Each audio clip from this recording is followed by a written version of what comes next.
Good morning student, class 12th maths. आज हम कर रहे हैं चैप्टर नंबर 12 लीनियर प्रोग्रामिंग। इस चैप्टर की 12.2 एक्सरसाइज का हम सॉल्व करेंगे question number 6।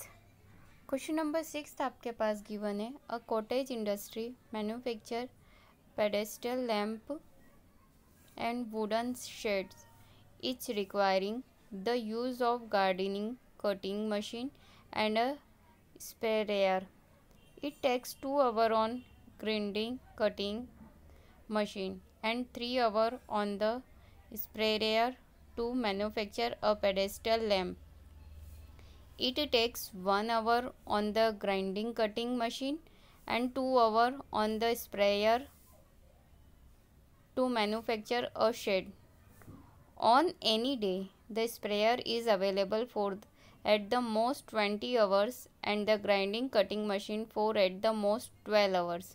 The profit from the sale of a lamp is ₹5 and that from a shade is ₹3. Assuming that the manufacturer can sell all the lamp and shade that he produce, how should he schedule his daily production in order to maximize his profit?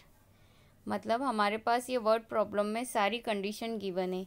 यहाँ से हम सबसे पहले क्या करेंगे, table form करेंगे, then after equation, फिर उसके बाद हर इक्वेशन के 2 मिनिमम सॉल्यूशन, फिर ग्राफ ड्रॉ करेंगे, फिजिबल रीजन फाइंड करेंगे जिससे हमें कॉर्नर पॉइंट्स फाइंड होंगे।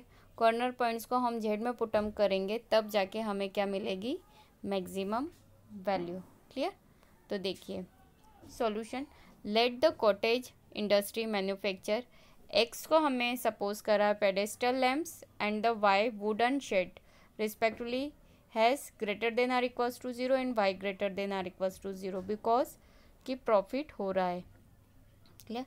The given information can be complete in a table is given below. देखिए सबसे पहले लैम्प और शेड, 2 टाइप्स की बात हो रही है। अवेलेबल कितना है वो बता रहे, कितने आवर्स है, राइट। एक तो ग्राइंडिंग कटिंग मशीन ले ली और एक स्प्रे। ठीक है, अब देखिए सबसे पहले किसकी बात हो रही है, देखिए 2 hour and 3 hour, right. Lamp के लिए क्या हो रही है, मशीन की क्या बात हो रही है, 2 आवर्स, मतलब 2 आवर्स मशीन लेती है और 3 आवर्स कौन लेता है, पेडेस्टल।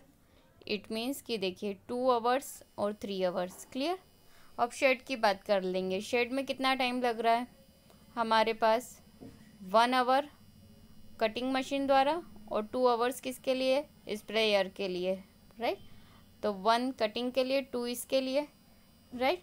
अब देखिए यहाँ पे लिखा है क्लियर, कितना लिखा है, sprayer is available for the most 20 hours. Sprayer मतलब पहले सेकेंड वाला पहले दे दिया और कटिंग मशीन के लिए कितना दिया है, 12।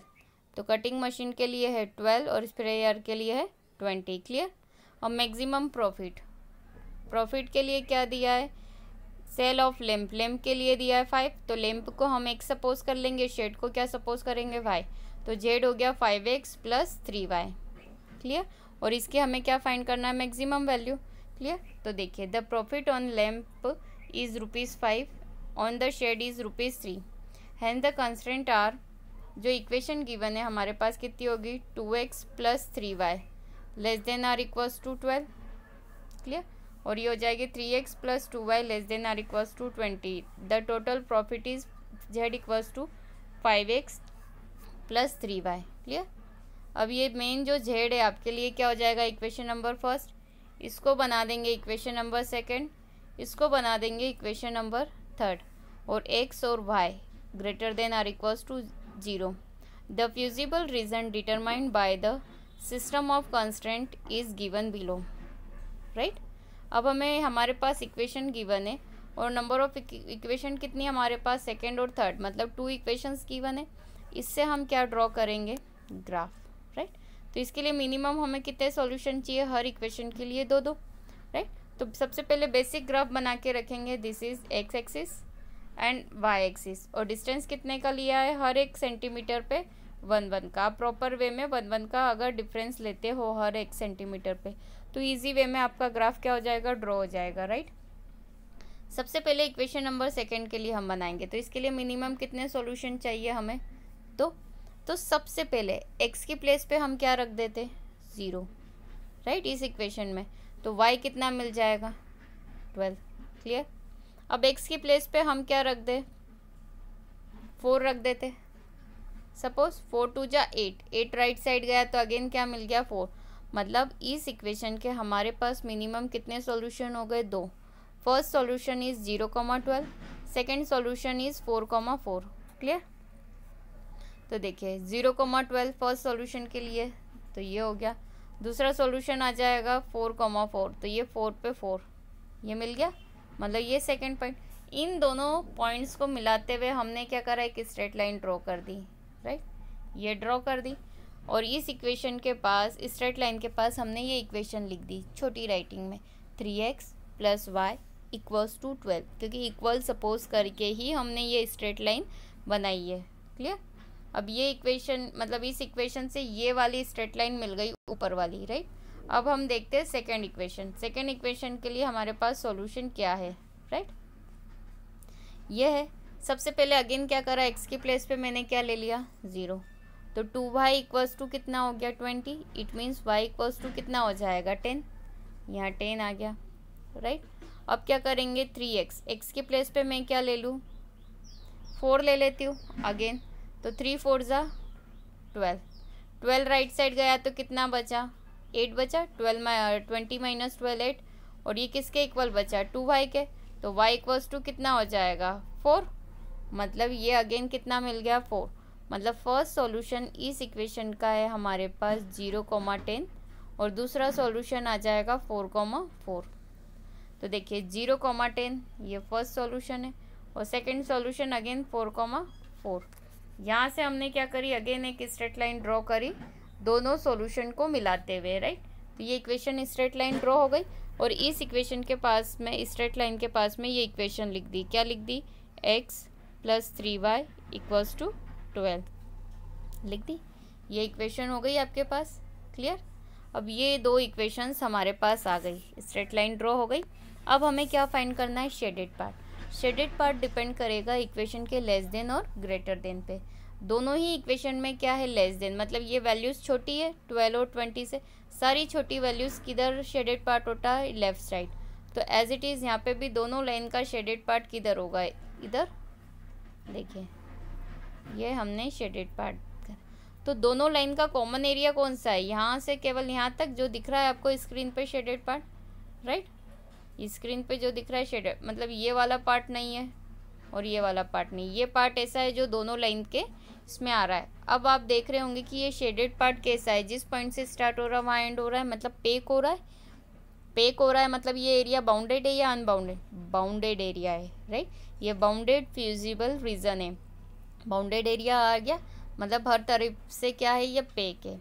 कितने पॉइंट्स मिल रहे हैं इसमें, कटिंग पॉइंट, फर्स्ट 0 0, सेकेंड ए नाम दे दो इसको 6,0, बी नाम दे दिया 4,4, और सी नाम दे दिया 0,10।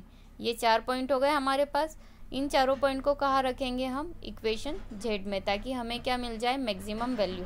तो हम यहाँ लिखेंगे ए पॉइंट हो गया 6,0, B 4,4, C point 0,10 are the corner points. ये कॉर्नर पॉइंट्स है, आप चाहो तो 0 0 भी ले सकते हैं, राइट। आप यहाँ पे 0 0 भी लेके बताना, तो इसका आंसर आएगा यहाँ 0। The value of Z at this corner points are given below. Corner points क्या है हमारे पास, ये चारों हमने यहाँ लिख दिए, ए बी सी और 0। अब एक एक करके हमें कहाँ पुटअप करना है, जेड में, राइट। सबसे पहले हमने ए पॉइंट रखा, 6 5 जा 30, और 3 × 0 कितना आ गया, टोटल 30 आ गया, 30।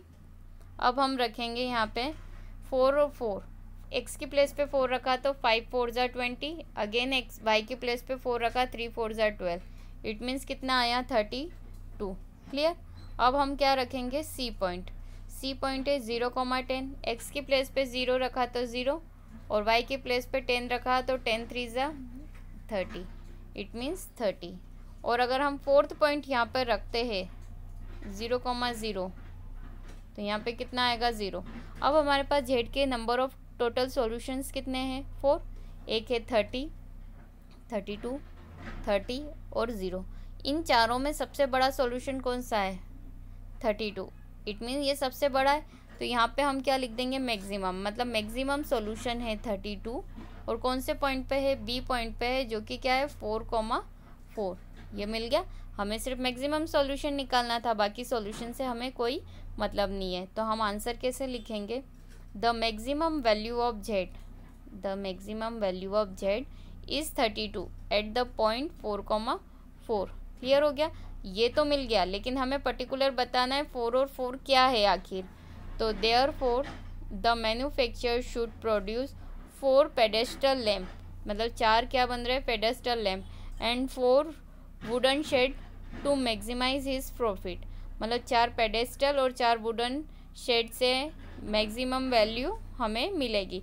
और कितनी मिलेगी 32 मिलेगी। कौन से पॉइंट पे मिल रही है 4,4 पे।